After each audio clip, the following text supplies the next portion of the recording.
নতুন উদ্যম নতুন ৰূপ সুস্থ নাটকৰ সমাহাৰেৰে দৰ্শকক মনোৰঞ্জন দিয়াৰ পূৰ্ণ প্ৰতিশ্ৰুতিৰে 2020-21 নাট্যবৰ্ষত নয়নতাৰা থিয়েটাৰৰ বিশাল আয়োজন স্বনামধন্য নাট্যকাৰ পৰিচালক সমৰেন্দ্ৰ বৰ্মনৰ ৰচনা আৰু পৰিচালনাৰে এক অগতানুগতিক কাহিনীৰে গুৰুদেৱ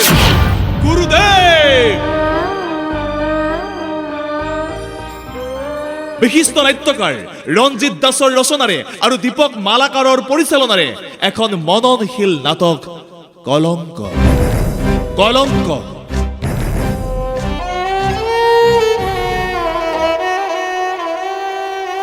যুৱ নাট্যকাৰ পংকজ চৌধুৰীৰ ৰচনাৰে এখন ব্যতিক্ৰম ধৰ্মী নাটক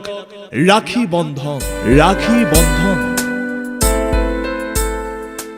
2020-21 নাট্যবৰ্ষত নয়নতাৰা থিয়েটাৰৰ মঞ্চলৈ আগমন ঘটিব অসমৰ মঞ্চ জগতৰ সম্ৰাট প্ৰাণজিৎ দাস ঐ খাপলা ধাৰাবাহিকৰ কেকৰি খ্যাত চিমি বৰ্মন ঐ খাপলা ধাৰাবাহিকৰ পেপুৱা খ্যাত মানস শৰ্মাৰ লগতে আৰু বহুতো নপুৰণি শিল্পীৰ বলিষ্ঠ অভিনয়েৰে নয়নতাৰা থিয়েটাৰৰ মঞ্চত আপোনালোকে উপভোগ কৰিবলৈ পাব তিনিখনকৈ ভিন্ন সোৱাদৰ নাটক